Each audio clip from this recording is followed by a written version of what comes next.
I first woke up, oh my god, my hair was crazy.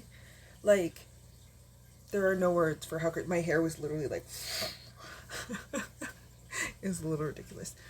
So, I've got all the things for my deathhead's buttons in here, so we're gonna go work on those. First, we're gonna make a little bit of coffee. Well, we're gonna make a latte. So first things first, get rid of my coffee, because, you know, I'm just gonna use this.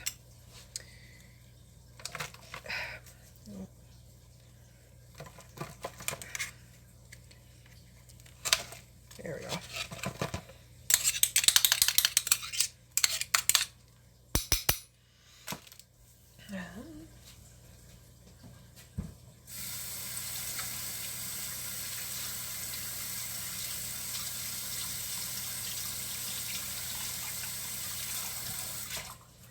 Okay. I may have to grind myself some new coffee. Oh, just give me one sec. I got a message.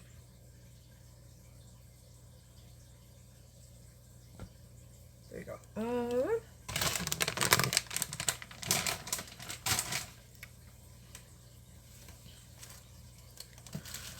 This, ooh, shoot, that was open.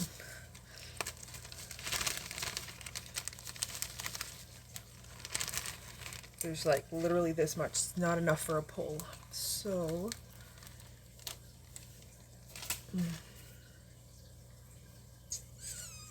I'm thinking we're gonna do the screech coffee.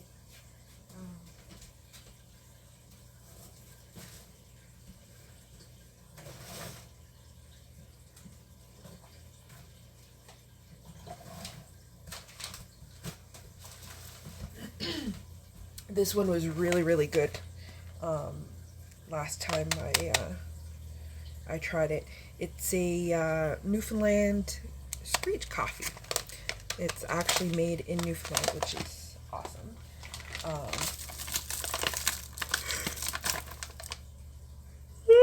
Sorry, I'm still waking up. So, you know, for those who haven't seen my channel before, coffee is a thing. You can't start your day without coffee. How are you supposed to make art without having some coffee? Unless you're allergic. No shame. No shame if you're allergic. I will not get you. Oh,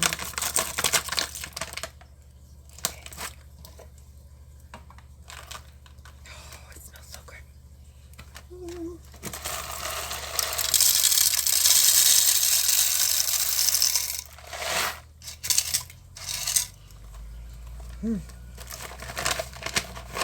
Smells like a mix of coffee and screech. And I don't know if some people don't know what screech is, but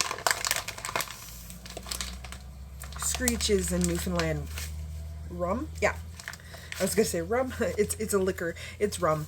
For some reason, some people hate the taste of it. But usually, in order to become an official Newfoundlander, you have to be screeched in, which means you have to take a shot of rum and say a few phrases, Newfoundland phrases, like long may your big jib draw, and a few other things. And you have to kiss a cod, or a puffin's ass, whichever is available, because cod are not as available as they used to be, so...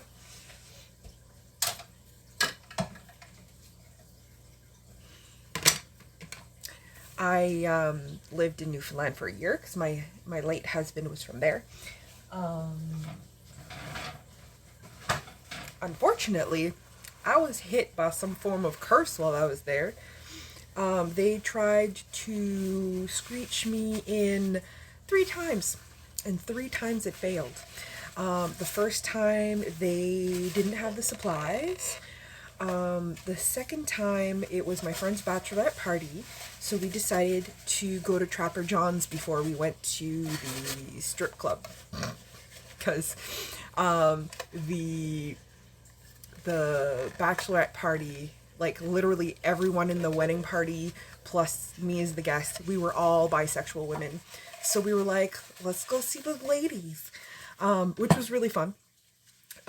It was great because like here, like where I'm from, we only have like really skeezy clubs. And when I say skeezy, I mean skeezy because I am extremely sex positive. I was raised by a hippie.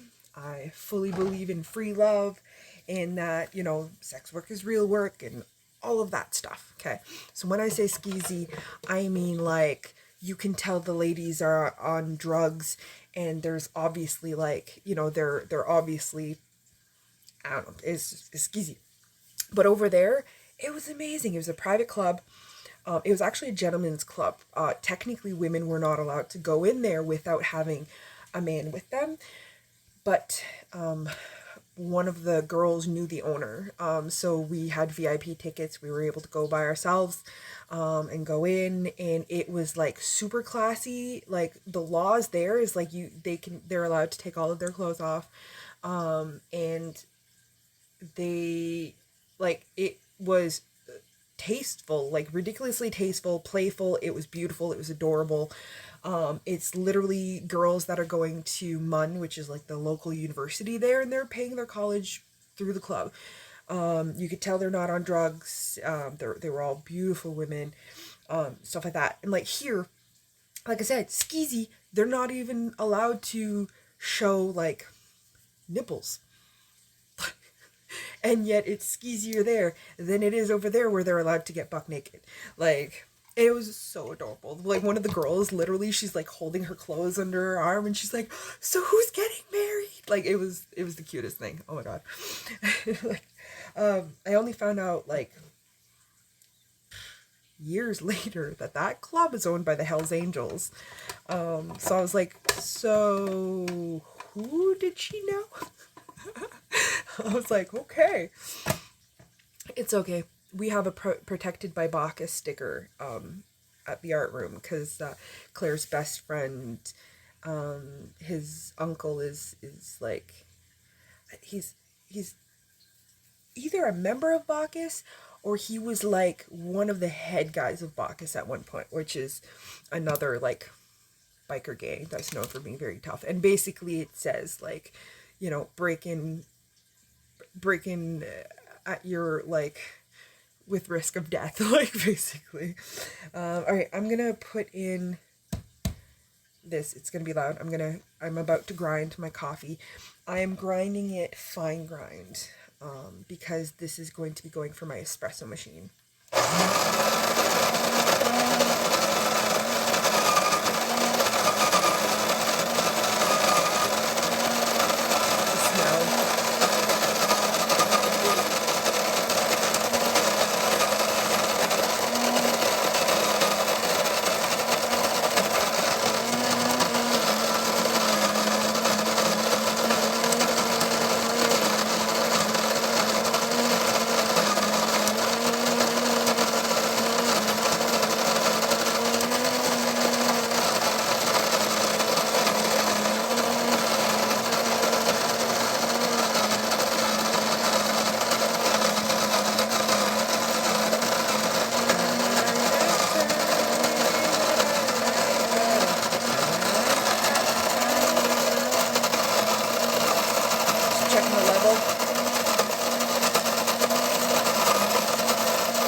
It still didn't grind all of the beans, I think, or basically got there.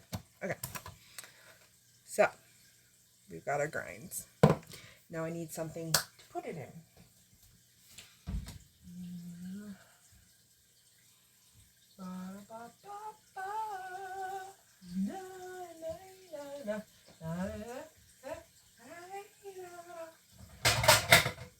You'll be back, soon you'll see. You'll remember you belong to me. Oceans rise, empires fall. kill your friends and family to remind you of my love. La da da da da da da da da da.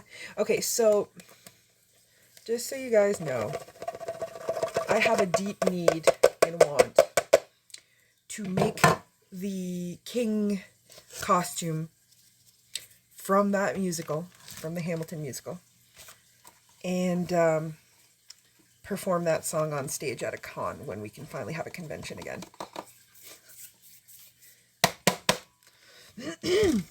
I still love the I will kill your friends and family to remind you of my love. La da da da da. Okay. So, try not to make a mess, but it's very hard with coffee grinds, okay? Later, anyway, when Claire's waking up, we're going to be cleaning. Well, not cleaning. Well, we are going to clean too, but we are going to be unboxing, you know, the majority of what's in here so that we can start working on the stuff that's in the garage. Because I just moved in with my girlfriend. And, yeah, we're, you know, getting all of our stuff in here and making it work. Make it work. Make it work. Make it work. Don't mind me, guys. I'm a nerd. My Ritalin is still kicking in. I'm just packing my I'm packing my bowl. No, I'm just packing my, because I don't have an actual press, so I have to press it with my spoon until I can get one. Okay, so we're gonna turn that on. Just wiping all the excess coffee grinds off of it.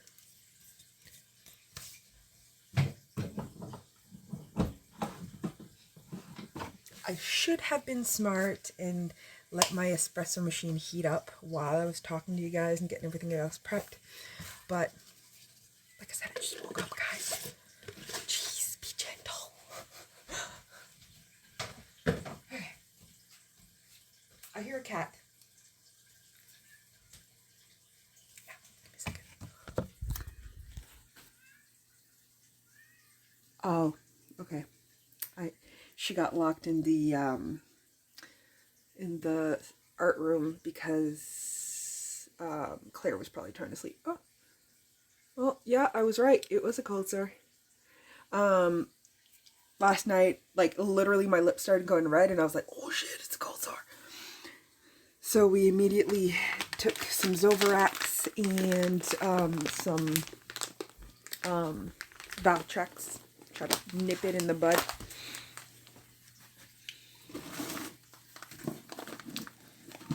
Because cold sores are a bitch. Okay. Do I want a hot coffee or do I want a cold coffee? Do we know? Do we know?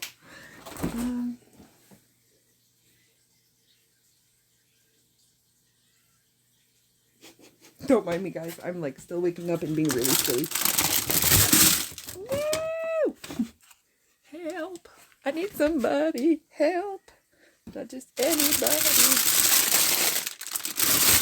Would you please help me? Help me. Help me. I should turn lights on. Turn the lights on, baby. Turn the lights on, baby. Turn the lights on.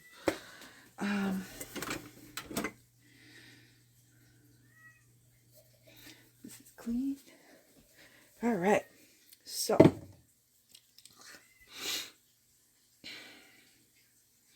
I think I'm going to do an iced latte. Because iced is just always my go-to in the morning.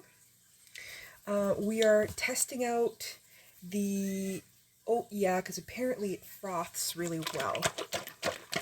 So we're going to hope. And I kind of want... No, you know what? I think last time I used that, it tasted off. So I'm going to try with my syrup. I wasn't talking about this, by the way. I was talking about something else. I was just talking to myself.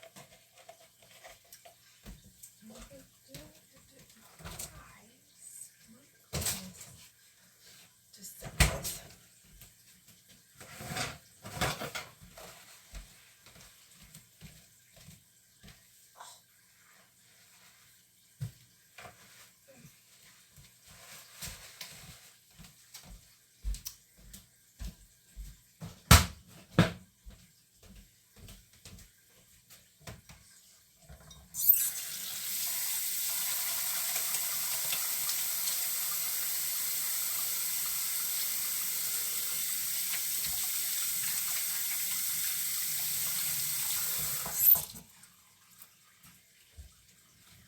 Okay, so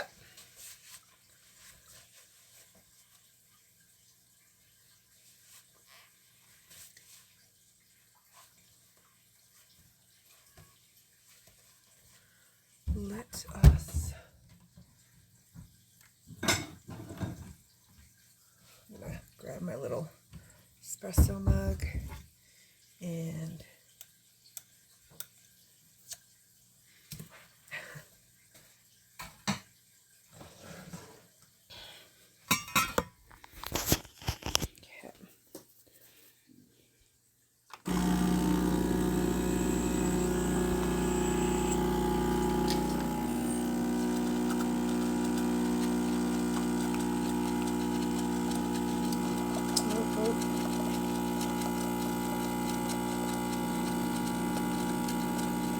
I didn't want it to splutter. Well, it's spluttering a little bit.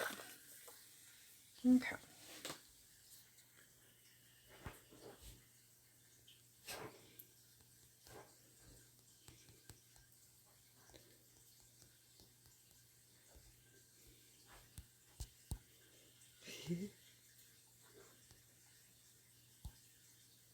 All right, so there's the latte. Let's just get the ice. Ice, ice, baby. Do do do do do do do. Okay, I was looking in the fridge because, you know, that is smart. Okay, so.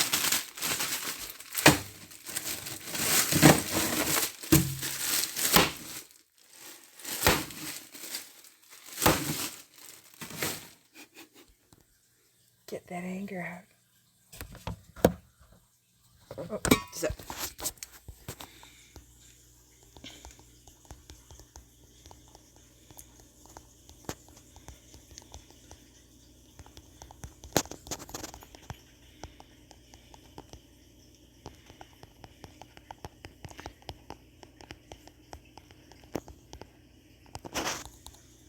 There we go.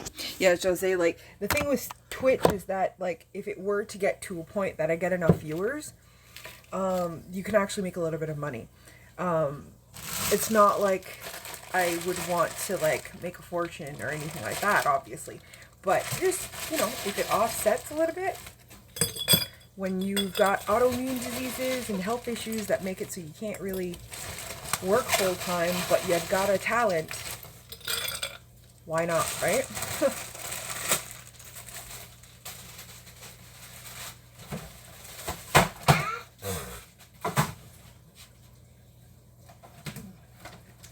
You'll be back. Soon you'll see. You're the man by your belong to me. Oceans rise, empires fall. We have seen each other through it all. And when push comes to shove, I will send a fully armed battalion to remind you of my love. La da da da da da da da da da da da da da. Ooh, hello. This is frothing really well.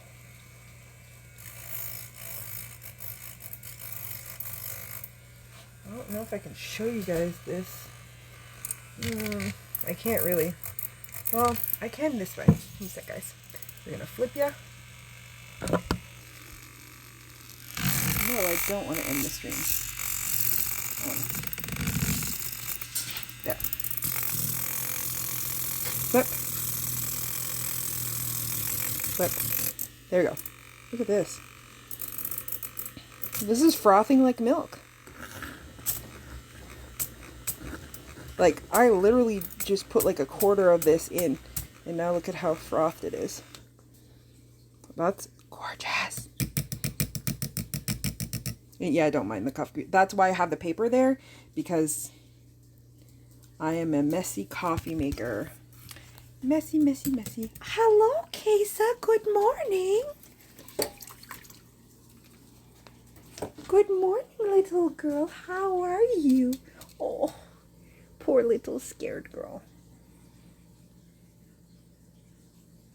Here you go. Good morning. Good morning.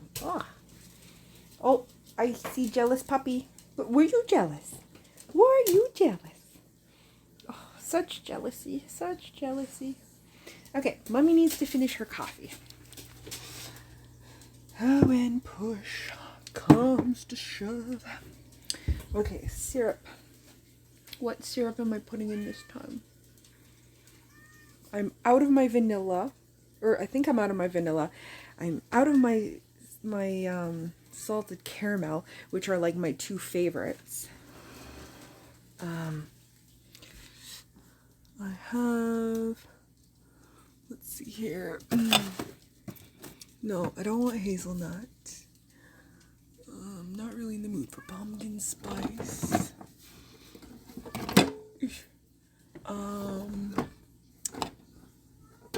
There's like birthday cake. Let's do some maple bourbon, I guess. Oh. Hello, Kisa. God, she's the cutest little thing. Look at that face. You're just so adorable. Yes, you are. I can't even. Can you tell I love these animals? Like, I still, like, I'll say it 100 times. I still can't believe that some of Claire's exes. Yeah. Oh, yeah, make you jump. Like, some of Claire's exes didn't like her dogs and would insult them. Like, how could you do that to these beautiful little puppers? Huh? Huh? So cute. I would give you a kiss, but I have a cold sore.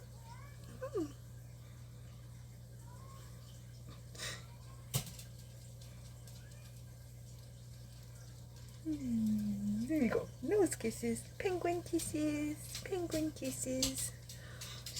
Oh! Is there jealousy? Is there jealousy? Come here. Oh. There we go. There we go. She's like, but Mom. Esme kind of needs 2 hands to hold while Kesa's like, 1 arm. She's like, Mom, I don't know. I think I've made a bad decision over here. Actually, no. She's like really content. She's like, eh. Alright, guys. I need to finish my coffee. Yeah. There you go. Okay. Okay. Here you go. Here's a bit of love. Mommy's gonna sit over there later and you can sit with her while she's making buttons. So just let her finish her coffee. Maple bourbon. So this is I need to go to Winners and look for more syrups. Because I think the Christmas syrups are probably out by now.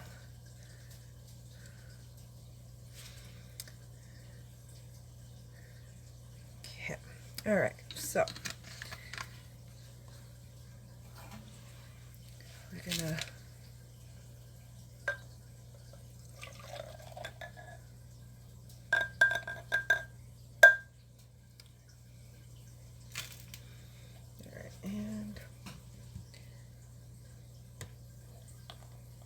this is beautiful.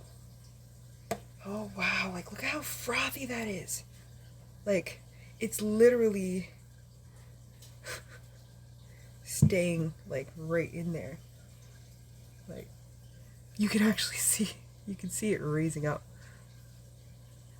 That's kind of really cool.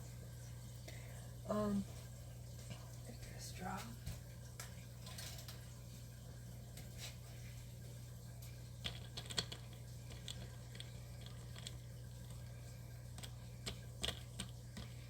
There's also like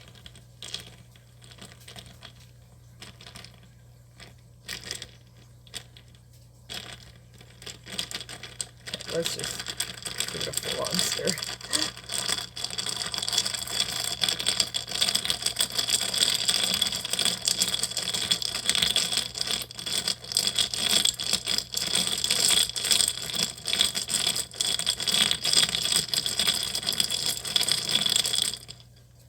Like, oh my god, that is so frothy.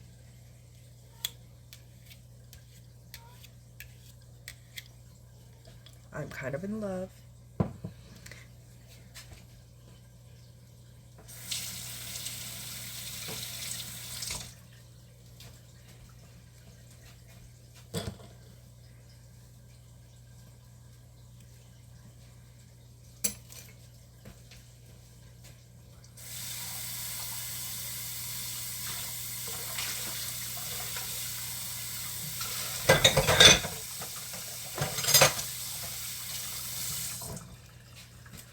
And yes, I collect skull things.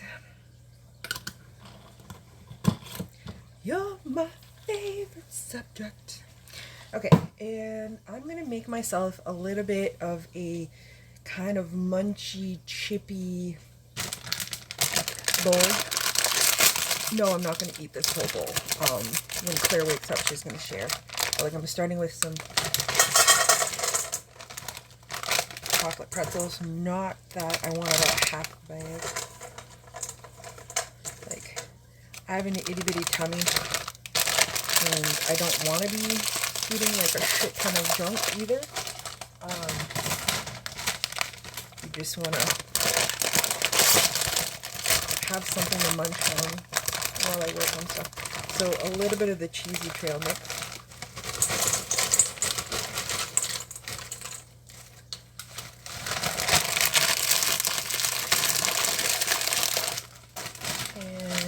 A little bit of popcorn.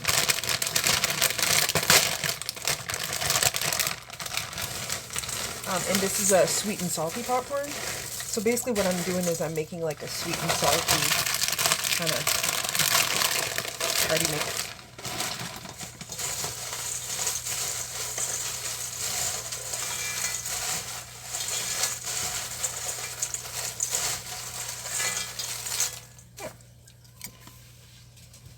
Okay. We are ready to go make some deathhead buttons. Just gonna bring you guys with me.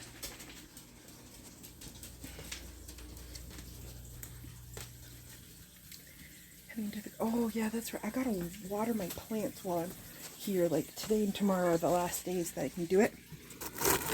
Put you guys down in the popcorn. Hello, good morning. Good morning. Good morning. Oh, I could still smell the wood, the burning wood. Hunka hunka burning love. Hunka hunka burning love. Oh.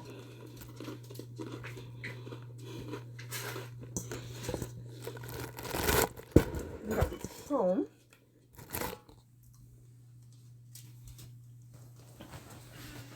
My God. So, I'm going to get myself situated here. I'm going to clamp you guys up on the tripod.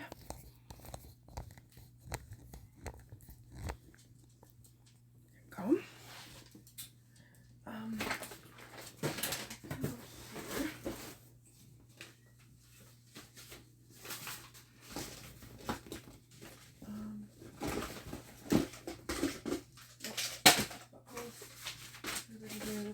Art stuff, tool tape,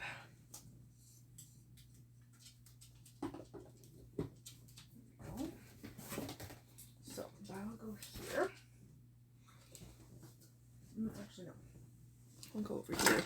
The laptop is going to go over here so I can actually see your comments if I'm doing a full overhead. And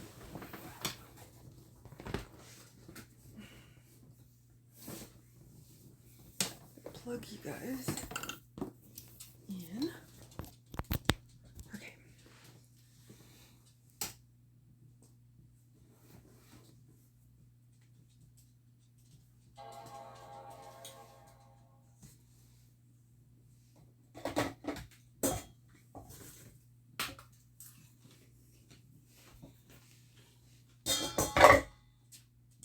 And there we go.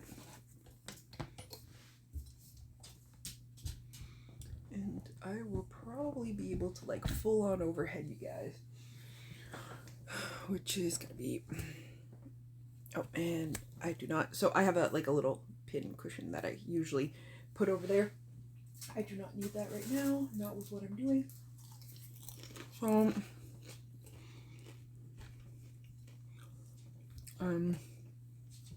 actually no, that's not the one. Which one is it that I need to, right here. Okay, like this, and then like that. Really? You're gonna do that?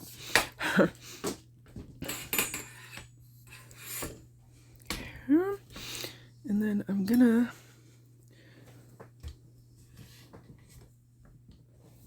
try to get you guys up a little bit more, which I think is gonna be this way. There we go.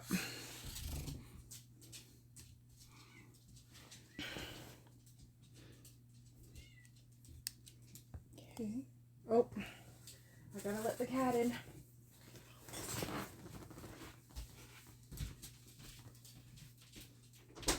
Come on.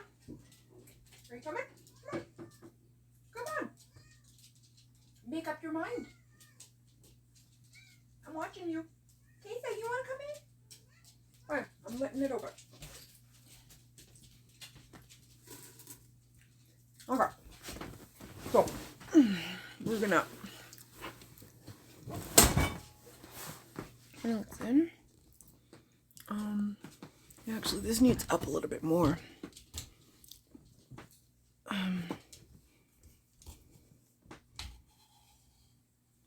There we go.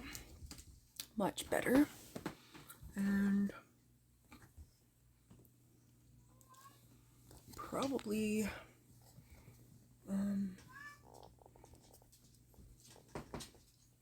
there. There we go.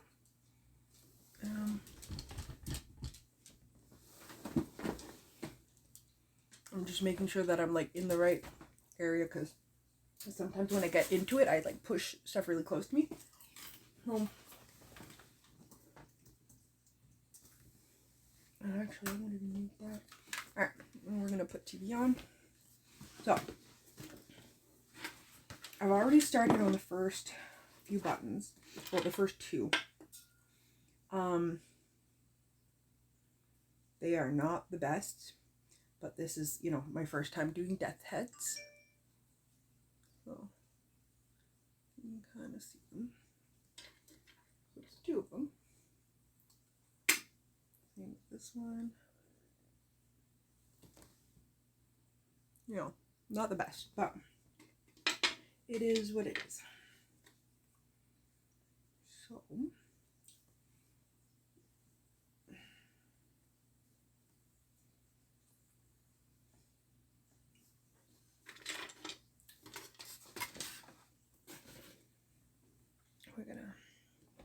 I need my beeswax, scissors, my little gold thread.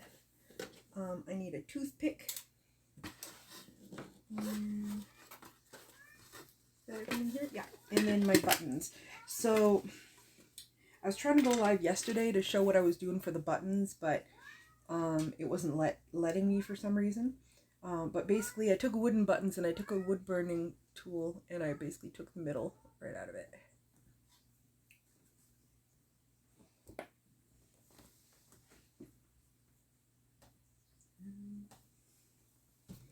You turn on.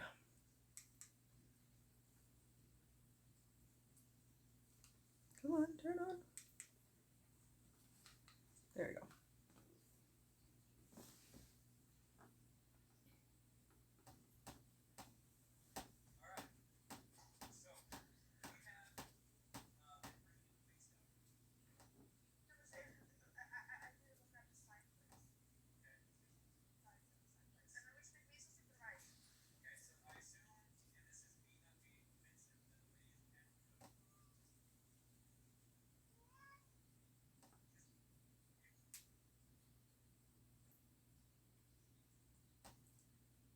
There you go. Okay. So, where am I putting you? I'll put it right here.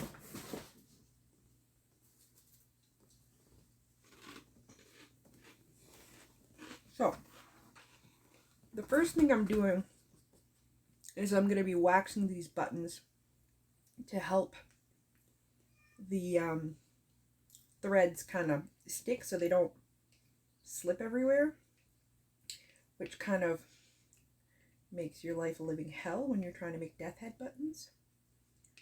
So I'm even doing it around the here too.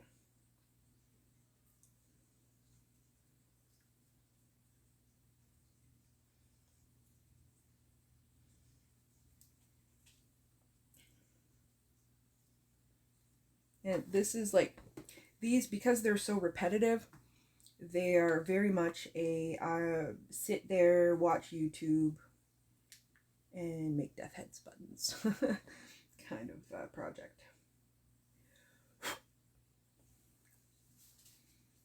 So there's one.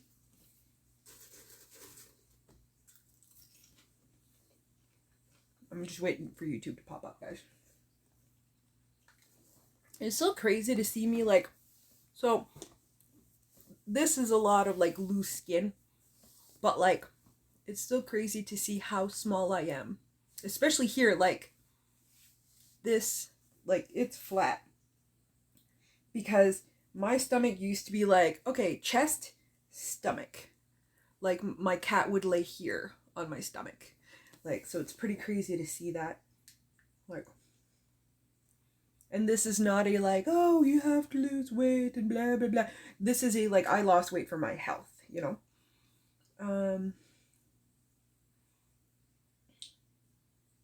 Ooh, Vintage Birch cat. I'm gonna watch him.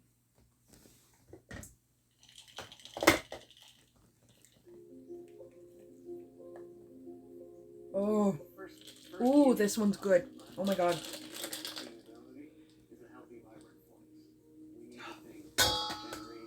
That oat milk over the almond, so much better.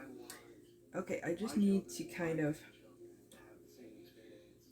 detangle a little bit because this got tangled. Oh Lord.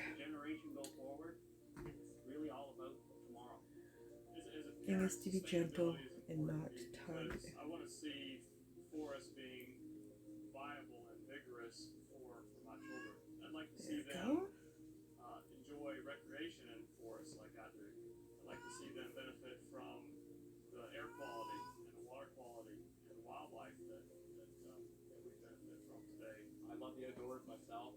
I love to fish and I love to hunt. So it's important to me to have those things in the future for myself and the next generation. We continue to talk about what are our forests going to look like in 30 years and 40 years. I'm going to start right here in the middle, and I'm gonna hold, I'm kind of gonna hold this tail like this, like basically opposite direction of what where I'm going, and then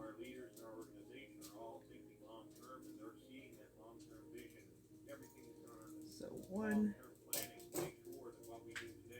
2,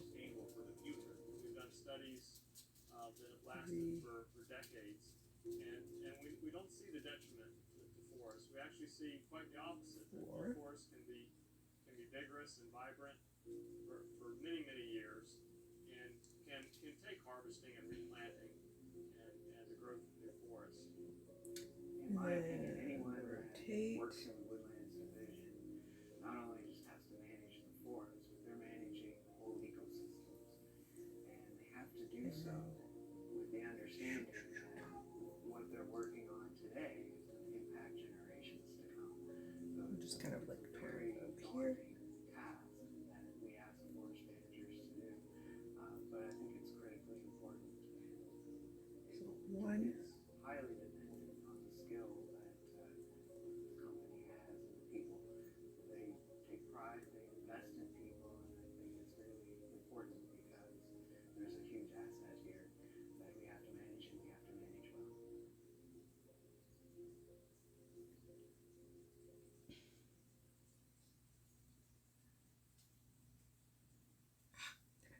Yeah, this is always the hard part, starting this cross.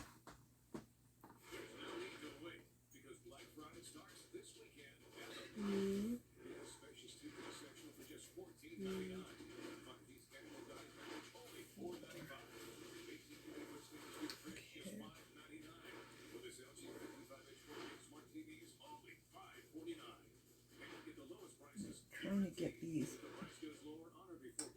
right in the middle, because you want them even, because if you don't get them even, it's not going to work well. And so people start to wear these really ugly jackets again. Ugly jackets? Let me explain what I mean. But first, and then we're going to do it like this, turn it into a cross.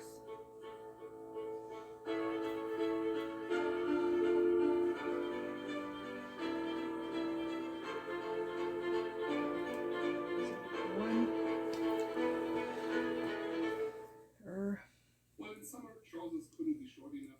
For some people, everyone is preparing for the winter coat right now. For this, the inclined modern adventurer grabs his high-tech polyester clothing from the closet. But is this really necessary? Traditional garments made of natural materials offer a wide range of possibilities and functions. They are also a safe bank in terms of style. Synthetic fibers, on the other hand, are more comfortable to care for and more practical. So I'm basically just kind of making a square. I'd like to shed light on this supposed usefulness and make a plea for sustainability, for natural fibers, Shoot. It slipped. With style. Let us compare the materials wool and polyester. Here, one could argue in favor of functional clothing made from polyester, at least not a sweatpants slivvy look optimized for comfort. That's true. But at least the cotton jersey used in sweatpants is a natural fiber. Polyester fabrics are usually made by melting a petrol-based plastic mass, and this plastic mass is then spun into long I'm not the best at making these. The shape and thickness of the fibers It is what it is. We keep working. The shape and thickness of the fabric. Instead of synthetic fibers, the stylish traditionalist, like I would like to call myself, refers to wear fabrics made of sheep's wool, such as tweed or flannel. Strictly speaking, tweed is a hand-woven cloth made of coarse woven yarn. The thick threads make the cloth breathable and resistant. I love tweed. Therefore, not only literally balm for the eyes of fabric lovers, but actually contains lanolin. This ingredient, also known as wool wax, is also found in most wound healing ointments. Lanolin ensures that the wool repels water completely without any petrol or polymers with an acid function. Another positive aspect of natural fibers is that they are biodegradable, because every cycle of the washing machine rinses a lot of fibers out of the clothing into our groundwater and ultimately into the rivers and seas. While cotton or wool fibers soon decompose, synthetic fibers do not. Among other things, they end up in the stomachs of fish and thus ultimately on our plates, at least in case you're eating fish. When I think of eating Christmas Okay, I gotta restart this one. Salmon, for example, I do lose my appetite immediately. You can even make windbreakers without synthetic fibers. The process of making wool windproof is called fulling, and this technique is older than the Bible. One result of this is, for example, the German life. God, that's good. During fulling, the wool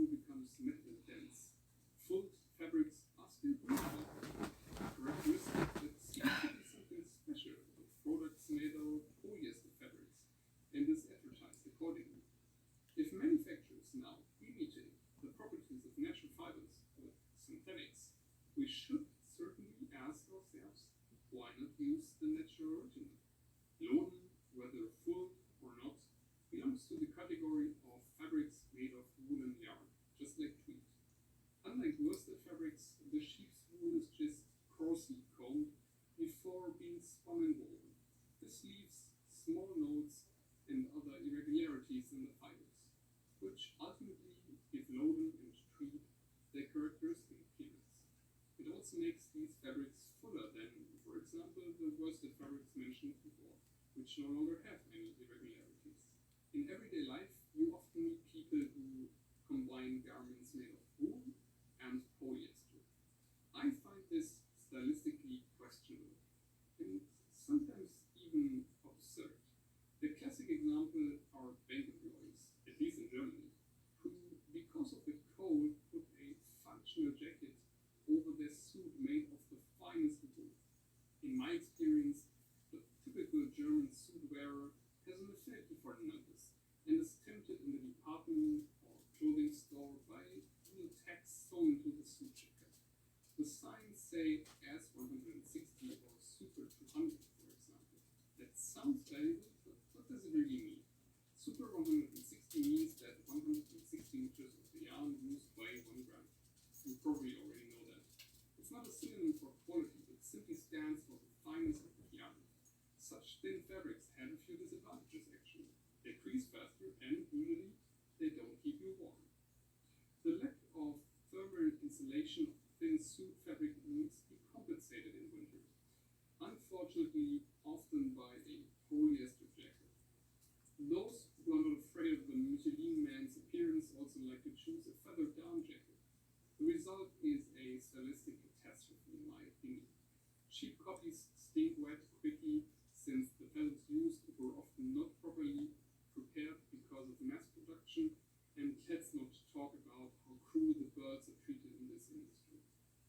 On top of that, functional jackets are often too short, shorter than the jacket of the suit. My advice, either you choose a warmer suit jacket, for example, made of tweed or flannel, or you put a wool coat over your jacket. That looks better.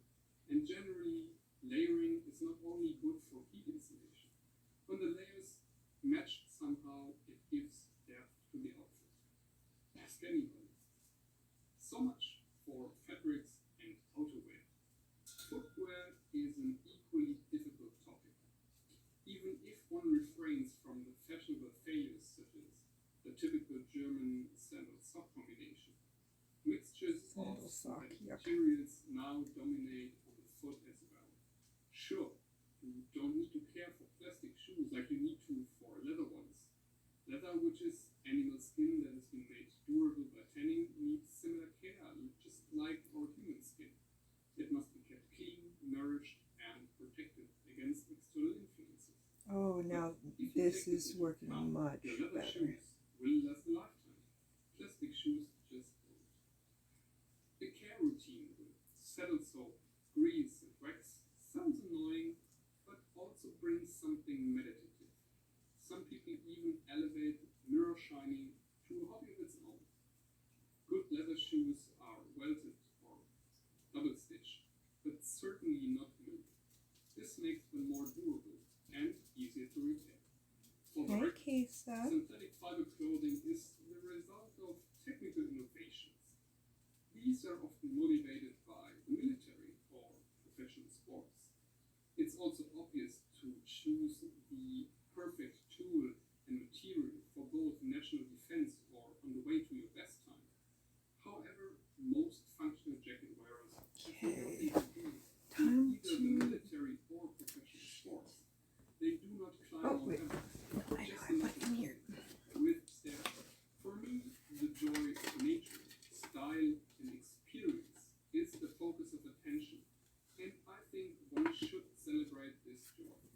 Taking the time to care for your clothes, shoes, and equipment is so much more luxurious than stick a toothpick in the middle. high-performance equipment. Do you agree, or do you still hold on to certain polyester clothing? I will not judge. Trust me. Just let me know in the comment section. I'm curious. Okay, that's it. Hopefully I can go back to making videos on a regular basis now. You might have seen that we moved. My room is already in a good shape, but not finished yet. The two chairs in the back, well, one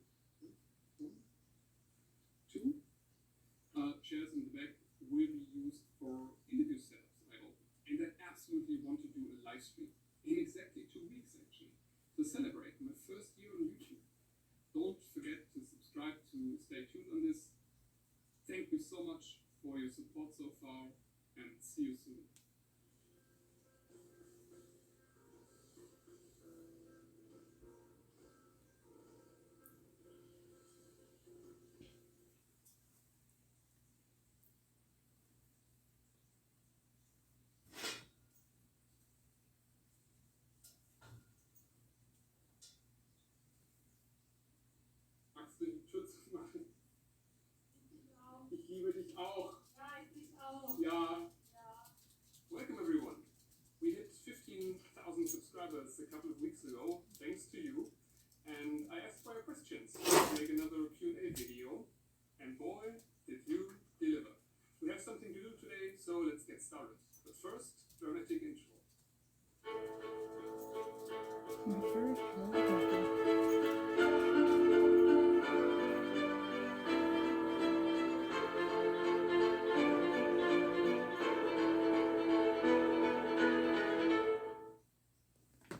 Well, my mustache's already off, but doesn't matter, because I will do this Q&A with some alcohol, because the first and most important question was Altbier or Kölsch, and I have to say Altbier. And for those who cannot relate to this question, I do live in Cologne, which is in Western Germany, but I'm originally from the Niederrhein area, which is quite close, and there's a rivalry between from Cologne and from the Niederrhein area, especially Düsseldorf, which is the biggest city in the Niederrhein area. And in Cologne, we drink Kölsch, which is a bronze beer brewed with top fermentation, and Altbier is a dark beer, but also top fermentation method. Yeah, and cheers to you. Thanks again for the 15K. Another fun fact, this is Hellas Alt, which is an Altbier from Cologne. Yes, the funny thing is that you are allowed to grow Altbier in Cologne, but you're not allowed to grow Kölsch outside of Cologne. Not anymore, at least. Yeah. Tolerante und weltoffene Stadt Köln. Okay, first proper question. Which tips would you give women who want to dress in classic man clothing style? Well, the first thing I would advise is look for example, waistcoats and jackets that are not too tight in the chest area, and just try to take in as much fabric at the waist as possible.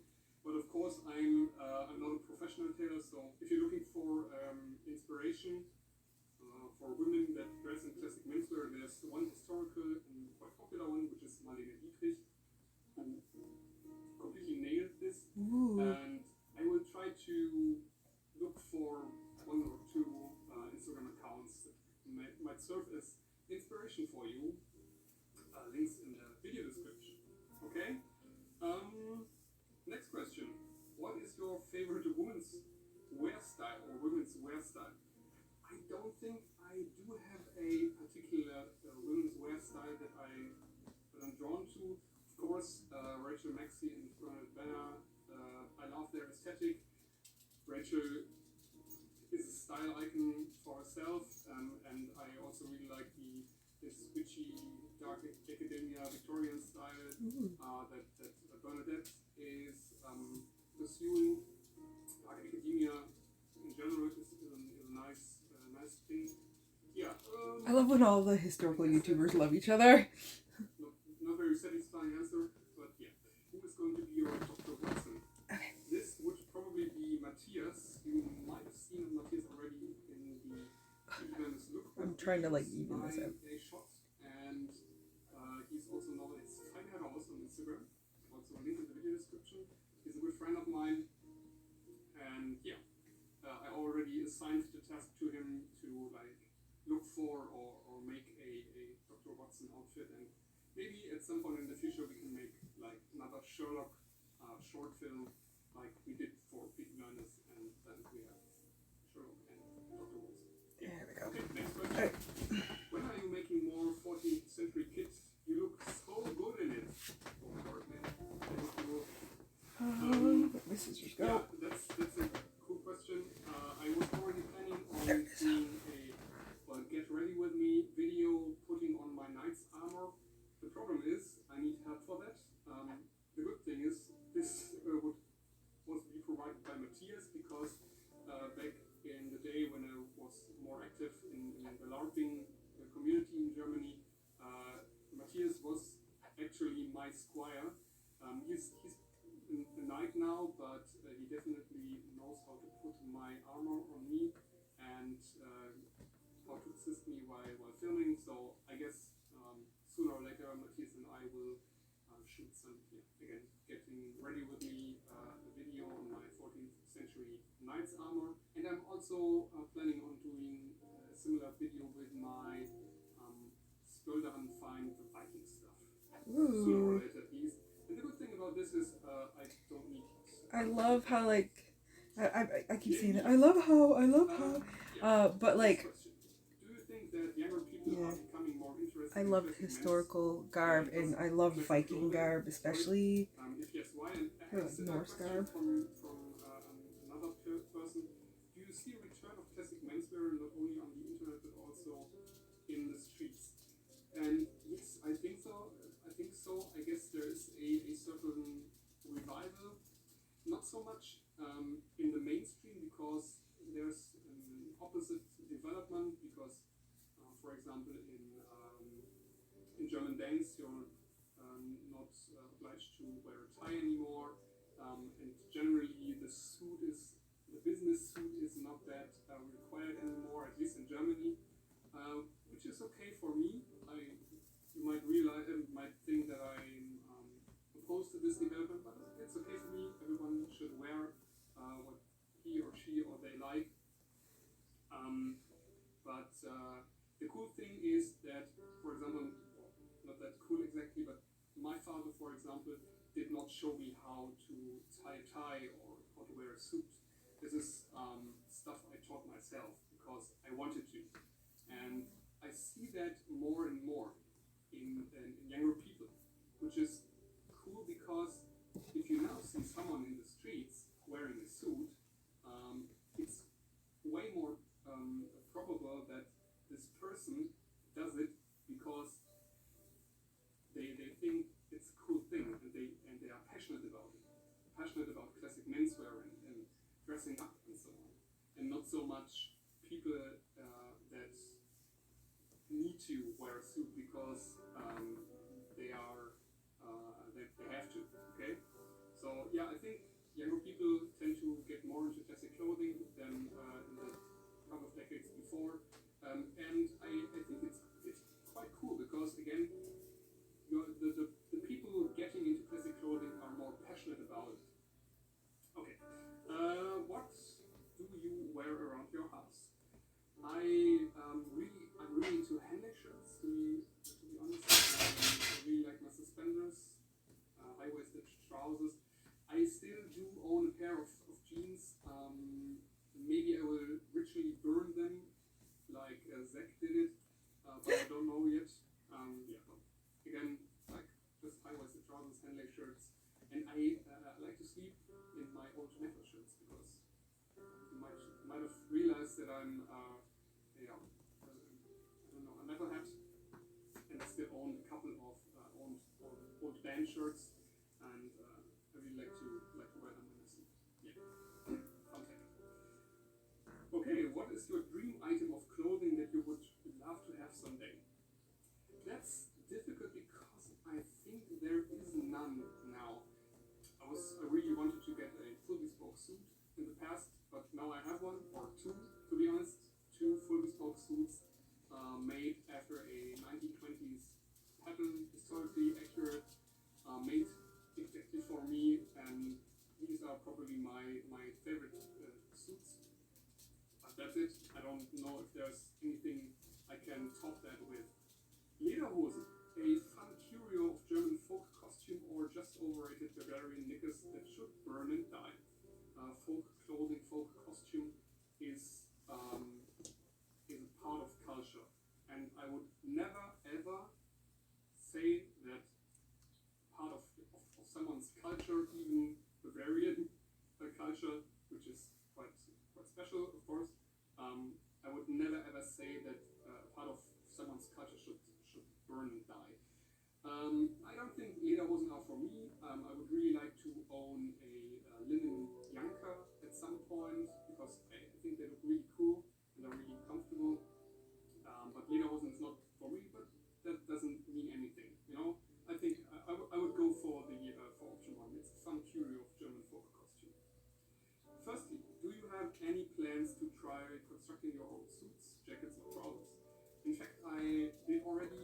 sew my own trousers and waistcoat. I will for sure do a jacket at some point. I don't know if I will do a full suit because I'm lazy, very lazy. Secondly, could you perhaps make a video detailing the history of men's headwear? This is a really cool suggestion, and I will definitely put that on my YouTube idea list. Thank you. Does anyone in your family share your interests or just friends? No, nobody in my family shares my interest. Again, my father didn't tell me or teach me how to wear a suit, how to tie a tie or something like this. No uncle, no aunt, no nothing. I got into classic menswear all by myself, and now I just have friends who are into classic menswear, and that's cool. Have you ever been to Czech Republic? Also, do you prefer living in Europe, or would you like to move away to another country? Okay, so have I been to the Czech Republic? Yes, I have. My first thought was, have I ever been? Oh, but I have been. I guess it was in 2008 or 2009. But back in the day when I was a member in the grindcore band, I played bass guitar and made backing vocals, and we played two gigs in the Czech Republic actually.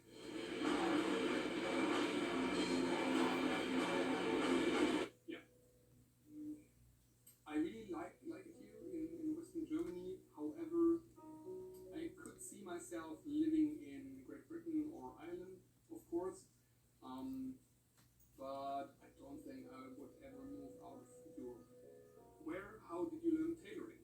Well, I started when I was 15 years old when I started LARPing. And back then you didn't have that many LARP shops in Germany, so you could not buy that much, and the shops that were there were pretty expensive, and I was a student, so I really needed to make the stuff myself. So I did, and that's how I learned tailoring. I started with, like your generic medieval tunics, and developed over the years to classic menswear, but I wouldn't consider myself a good tailor. How to meet other vintage menswear interested people? Do you know any big vintage communities? That's a cool question, and apart from some Facebook groups, I actually don't know any communities, but maybe you can help me. Put your thoughts or links in the comment section to, I don't know, any other Facebook groups, Instagram groups, I don't know, forums on the internet. Maybe there are already vintage dating platforms that would be interesting. Help this guy out. Where can you find the big vintage communities, and how can you become part of it? Almost forgot the drinking.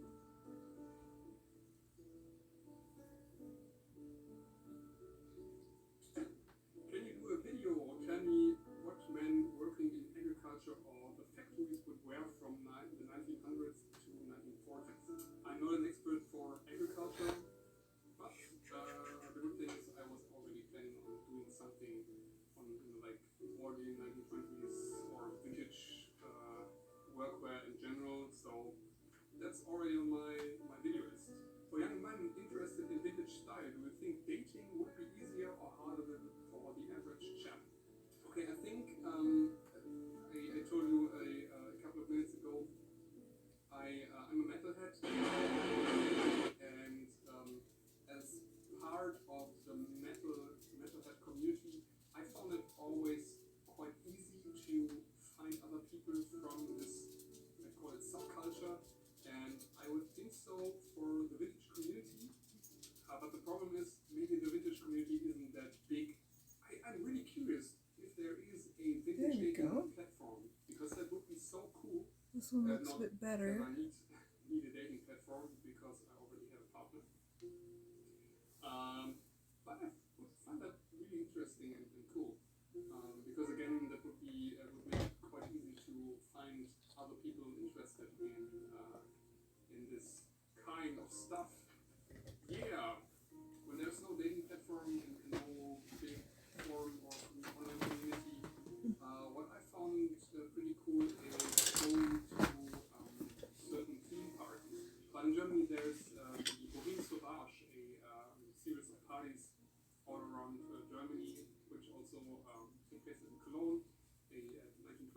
Gatsby theme party. Well, and at least some of the people do it with a certain passion, and you can meet quite cool people on these parties. For example, Sebastian, who I wrote the book with, I met at a Horizontal. So that might be a good idea to try out. What was your biggest inspiration for dressing in classic menswear? I have to be honest with you. I guess I told you in my animation video. Part of my transformation was becoming a member of a student fraternity, and our house was built in the 1920s, and the fraternity was founded in 1876. So we have one room, the club room, as I call it, where you have a lot of photos from all the members. So, of course, most of them died already, but it's really cool to see how the fashion of our members changed from 1876 to the 20s to, well, 50s, 60s to now. And of course, my photo is in this gallery too now.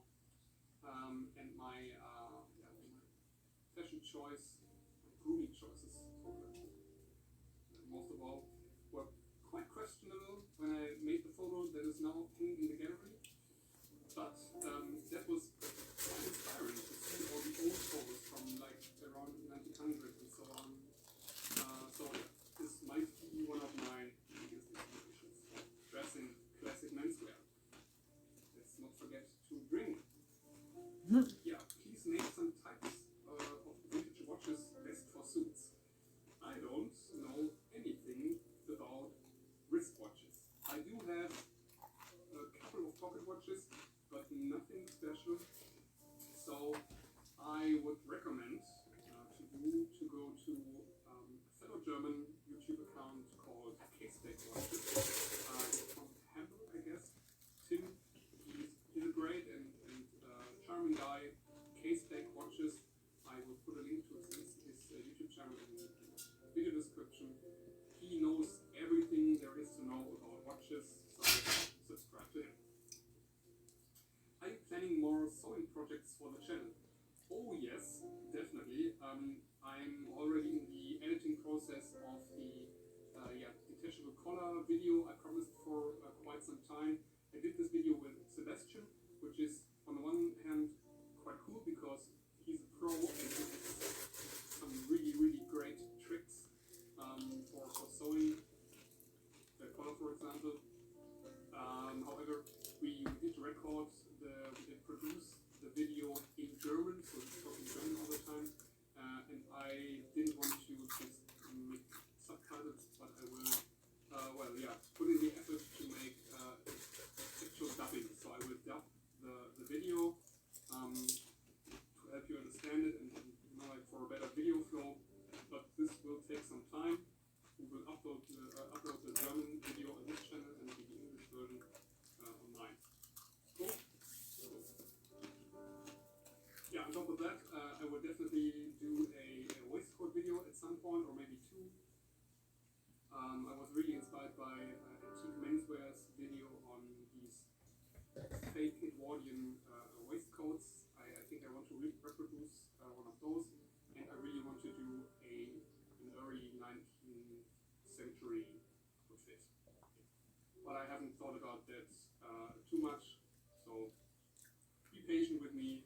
But there are a lot more sewing projects coming up.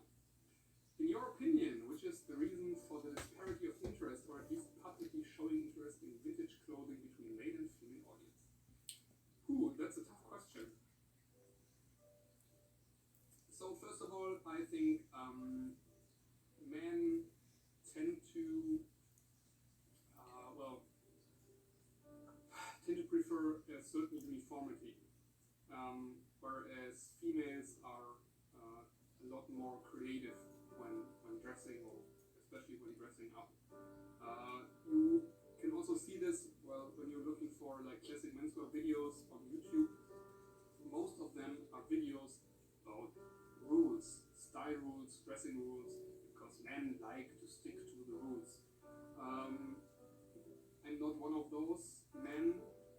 would say.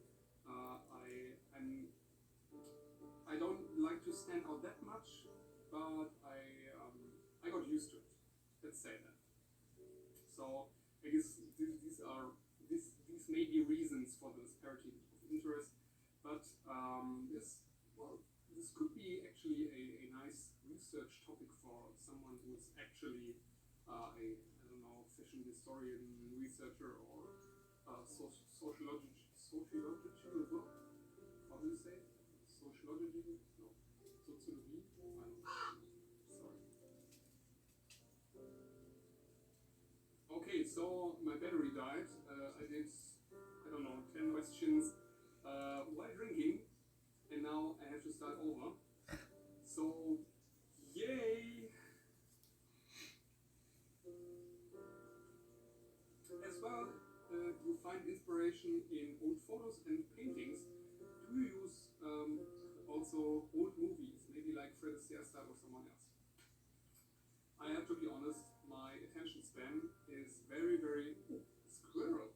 No, but honestly, my attention span is quite short, and old movies bore me. Sometimes a lot. So there are a few exceptions. For example, Feuerzangenbowle with Heinz Rühmann, quite a traditional German movie. Also, nice inspiration piece for classic menswear, but old movies not so much. Where did you get the color class? That's a good question. I'm wearing one right now. The one I'm wearing right now, I got this at a vintage shop in Berlin. This is something I found on eBay, the simplest version maybe. And then I found this true vintage piece also at the vintage shop in Berlin. What is your favorite garment that you own and why? Probably my two full bespoke suits made by Sebastian Hofs. What are your plans for future content? There's a lot. I'm definitely doing this detachable colors video because it's already in the editing process. Yeah, well, on the battery shock, cheers. Oh, I don't know if I introduced you. This is what I'm drinking right now. Hazelnut liquor, put in a motor oil bottle. Not actually motor oil bottle, but marketing and stuff.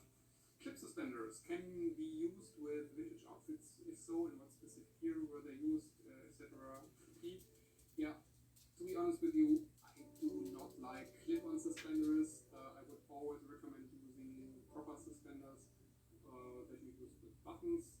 So I don't know in which year they would be theoretically correct. I can just recommend not using that. Okay. In Popovic, didn't I hear you say that you have 2 children? Any chance of dapper vintage Porsche children content? Yeah, my daughters are 6 and 8, and I'm quite protective of their privacy, so probably not. It will take some more years for them to be big enough, so I'm comfortable with them being on camera, if you know what I mean. I did your marvelous tutorial for detachable collar shirts. How do you hang your shirts in order to avoid wrinkles if they do not have a top button on it anymore?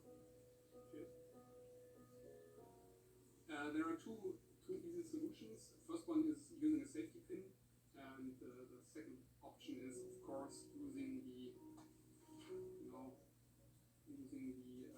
separate studs you need anyway to put on a collar on your shirt. My question is, what pattern companies are your favorite and which one do you recommend? This might be a very unsatisfying answer, but I do not use patterns. I do patterns myself all the time with instructions from the internet, from books, or now from Sebastian Hofs, a friend, all that stuff, because he's a genius, and I just like it that way. So I cannot recommend any pattern company. Sorry, I can just recommend our sewing book.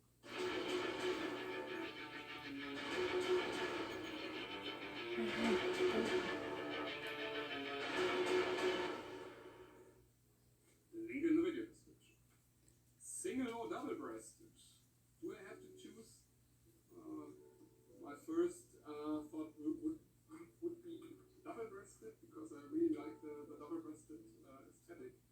However, when I look into my wardrobe, I do have a lot more single-breasted jackets and waistcoats than double-breasted. So, I'm torn. I'm really torn. I don't know. Can I have both, please?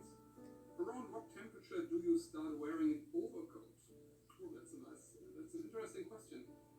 Well, I do tend to wear thicker suits when it gets cold, and when I look at my tweed and flannel suits, it needs to be very cold to still have the need for an overcoat. So I would say, I don't know, around 5 degrees Celsius. Do you still plan on making a sewing tutorial on how to make detachable collars? As I said, yes, I'm already in the editing process of this video. We already shot it. In the next couple of weeks, we will release this video. Do you like Rammstein? Yes, I do like Rammstein. It's not my favorite band, but I do listen to Rammstein occasionally. Will you be doing a physical book in English? Yeah, well, again, very unsatisfying answer, but sadly no. We would need, I don't know, 300 or 400 pre-orders to print a physical book, and this hasn't happened yet. So we are not planning on doing a physical book in English. You still need to take into account that shipping overseas from Europe is a pain in the ass. We had, I guess, 1 or 2 orders from the US for a German hard copy, and yeah, let's say the shipping costs are as expensive as the book itself, and this is very, very unsatisfying. Any news on the possible Gentlemen of Costume podcast? Yeah, I don't think we will do a podcast on this, but we are discussing already to do at least one, maybe probably several follow-up videos. But beware that we will do those videos. Where did I put my needle? I guess. Maybe 50 Studios or Matthew Chalmers, the cool guy from Australia who turns couches. There's my. The side of the road into, Did you see where I put my needle? Couture.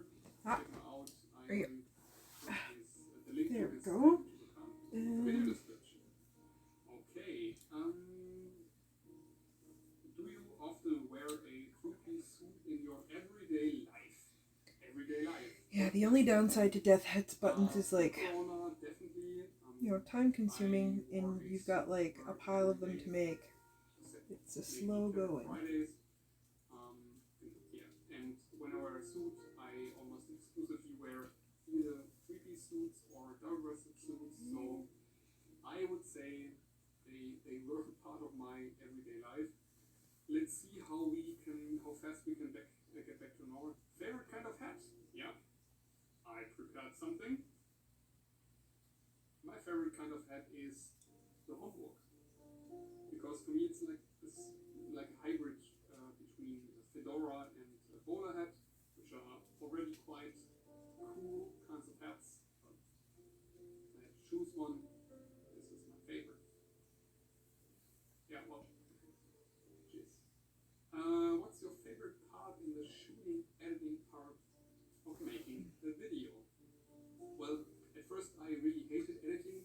Now editing is okay for me, but yeah, when I still would say that shooting is far more fun, and I realized that when we did the Peaky lookbook videos, There we go. Piers and I, that I really like Not perfect, but another one. someone else using my gimbal and my drone and so on, because in the end I am a computer science techie geek.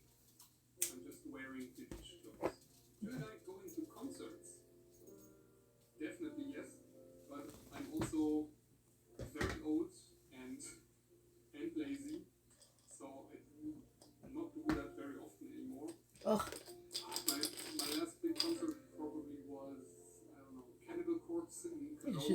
froth now. last year or the year before that, I don't know. It's interesting if you at least know Kendall Cops. Do you know Kendall Cops? Tell me in the comment section. What languages do you speak? So apparently, Four of them. Deutsch. German is my native language. English is my first foreign language, and also j'ai appris la française à l'école, mais j'ai tout oublié. Shut up! Mais j'ai tout oublié. We'll do more sewing tutorials for beginners in the future. I will definitely do more sewing Hello, tutorials. Kisa. I will try to do them as beginner friendly as possible. Maybe, for example, to order your suit or jacket, or I don't know. But yeah, I will keep that in mind. Should I have my clothes tailored if I'm a teenager? It doesn't matter if you're a teenager or an adult. Definitely go to an alterations tailor with the suits and jackets and so on that you buy vintage or off the rack, because I'm pretty sure you need to alter something. And alterations do not cost that much, and they change a lot. So I would say, even as a teenager, go to an alterations tailor, get your clothes tailored. How have you been? How have you been? Awesome Lowrider 115. I've been pretty good, thank you. And I will hijack this question to tell you about our living situation, because we will move in the next 2 or 3 months, which will also lead to less videos until the end of the year, probably, because like moving is a lot of work too. But the cool thing is that I will have again my own room in the new flat, and we will own the new flat. This is rented. As some of you might know from like Instagram, that we have very ugly floorboards here. Ew. Which will not be the case in the new flat. I'm taking care of the room I will have for like working and shooting videos, that I can make videos from every angle, so nothing ugly is in the way. I'm pretty excited for the new flat. It's built right now. It's a new one. I know it would be so much cooler to move into an old building in Altau, in Germany, but Cologne is already very expensive, and we could not afford it to do that. So yeah, but we put a lot of thought into that and decided for the new building. So yeah, well, someone's home. Hallo Schatz. Magst du die Tür zumachen?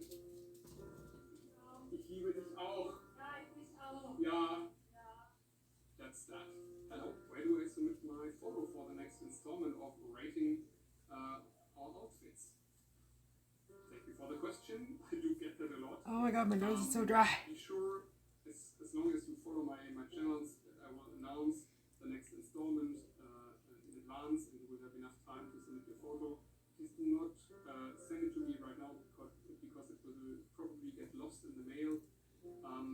Yeah, and I'm planning on doing another installment of this outfit rating videos when I get to 20k, for example. If I get at 20k at all, at some point ever, I don't know. Yeah, that's that. And then we have the final 2 questions, which I added with pencil because they were late entries. How do you feel about military style? Knee-high boots, ghillie shells, and so on. Yeah, well, military style is already a very big influence for classic menswear in general. So it's very interesting. I do like a lot of military style clothes, but I don't know if I'm into knee-high boots and this like riding pants. Generally, the First and Second World War stuff is difficult because of reasons. So I'm very cautious with that, but nevertheless, knee-high boots are not for me, to be honest. That's it. Yeah, and final question. Final. Cheers to the final question. He's like, cheers.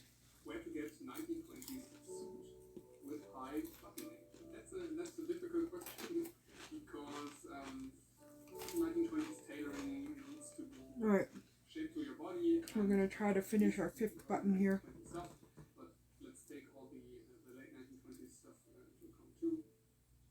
So the best results you will of course get when you go full bespoke. So search for a tailor that can provide you with the services you need, who's into classic menswear and vintage stuff and knows what he's doing. But of course, going fully bespoke is very, very expensive. What you can also do is like buy a modern suit and alter it. I already did a video on that called Faking Vintage, I think, where I explain how I think modern suits should be altered to look more vintage. And then there are a couple of brands, especially from the UK, that do produce according to historical patterns, which are really nice. For example, Simon James Cathcart or Thomas Farthing. They are included in my list of shops and brands. Link in the video description again. Q&A white rental. Tell me what you think. Thank you for watching. Thank you for the 15K. And hopefully, if you're not already subscribed, just subscribe now. Cheers again, and see you soon.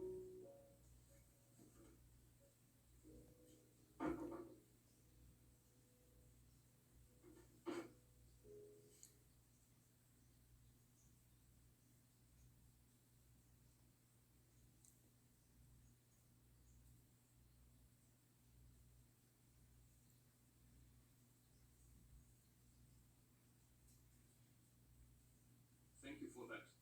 I asked again for your submissions so we can discuss your outfits, and boy did you deliver. I took a lot of notes, so this is as helpful as possible and also to speed up the process. But before we get into it, dramatic intro.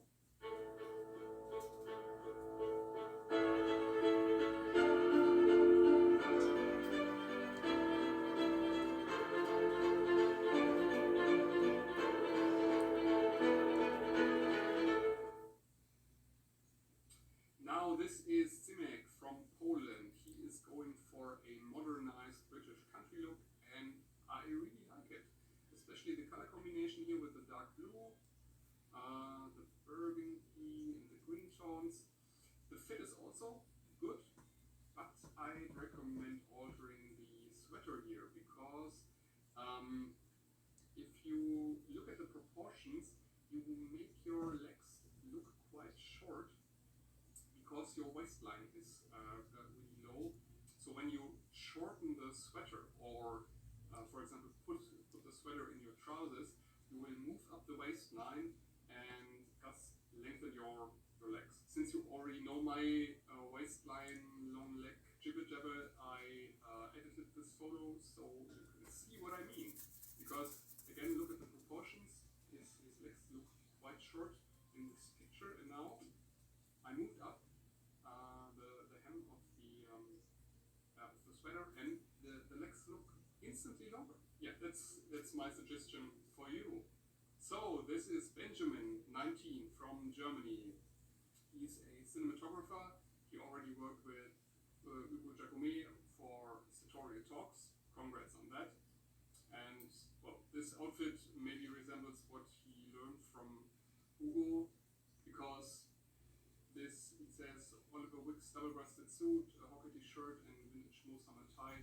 This is a very, very crisp and nice outfit. There's honestly nothing I can add here. Maybe the necktie, the color is not for me, but that's really subjective. This is a really perfect outfit. The fit of the suit is great. I like the button stands, the lapel. It's perfect. Nothing I can add. Sorry. Okay, this is Cedric from Belgium. He's 22, and his journey started with his love for waistcoats. He likes the 1940s Hollywood style. Now he has a short and white physique, he says, and thus difficulties with finding modern garments. Okay, so my suggestion here is currently you're trying something modern on. I like the shoes, by the way. They are really, really nice. But especially when you're short and wide, this whole modern slim fit is is just not for you.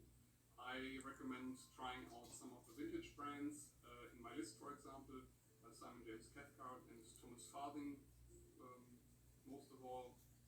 So there's not much to judge here, to be honest. You know, you're probably not very satisfied with the trousers yourself. The waistcoat is very long. It's everything is a bit too slim for you. So again, try to go for the vintage brands that are out there.